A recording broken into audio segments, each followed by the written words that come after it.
These are the pros and cons of the Skullcandy Dime True Wireless Earbuds after 2 years of using them. This video should help you decide if you should buy them or not. The pros and cons are not in any particular order. I've just numbered them to make it easier for myself. The number one reason you should get this is because of the price. On Amazon, this goes for around $25 USD. And if you get this on sale, it's going to be quite a steal. Number two, build quality or durability. Although the case is made from plastic, it is quite durable. If you drop the case and it's closed and it lands on someone, it's going to knock them out. Overall though, in terms of the build, I was really amazed just because of how cheap they are. These are also IPX4 rated, so if you get a little drop of water, it should be fine. And sweat during workout should be fine as well. Number three, portability. These are very compact. The case size is similar to a key tag or a key, so you can easily put it in your pocket. Even the buds themselves are very small, but that's also a con because if you drop them, you could easily lose them. Number four, sound quality. Based on how much they sell for, these are quite good. Number five, connectivity. These compare with Android and iOS, and I feel like the connecting part is quite simple. If I've made a video about this, there should be a link here where you can see how to connect it to your phone. Oh, and these can also connect to a laptop or PC, provided they have Bluetooth. Number six, comfort. These fit great in my ears, just out of the box, but there are gels which are bigger or smaller in size, so you can apply them and put it into your ears to see what fits better. The best part is when you're doing high intensity workouts, these stay in and don't fall out. Number seven, controls. The controls are quite easy, but there's a bad side to it. We'll talk about that in the comments.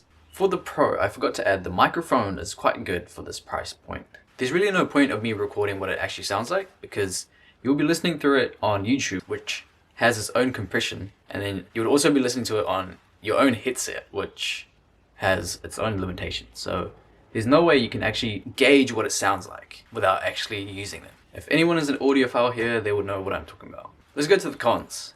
Number one of con, build quality. The build of these headphones are really good, but if you have the case open and you drop it, that's a potential problem. This is because the part that connects the lid to the case itself is quite thin. So if you drop it on that part, then you're in trouble. So as you can see, the rubber part of the buttons is actually peeling off now. It's still going, but it's getting to a point where it will all rip off and it's nearly done its time. So using it for 2 years has gone well in terms of durability, but after 2 years, you would want to get something else. For earbuds that are $25, these have lasted way longer than they should have. Next is battery life. I would say it's not the best, lasting about 3.5 hours just with the earbuds. And then after that, you have to put it in the case and then charge it back up again. The case have an extra 8.5 hours of charge, but again, they will only last you around 3.5 hours of listening. I found out the battery was a problem when I was at university. So I would travel and listen to them on the way to university, but when I needed them for study sessions, they died. So I needed to check them back in the case and then charge it again. And if you're talking about charging, it takes about 1 hour for the earbuds to fully charge to 100%.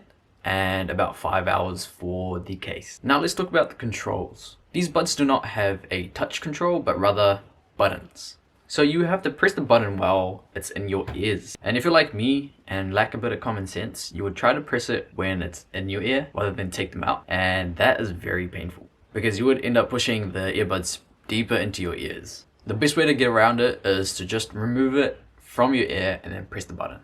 Now let's talk about the lack of features. These buds are not compatible with an app, so you can't really customize the sound.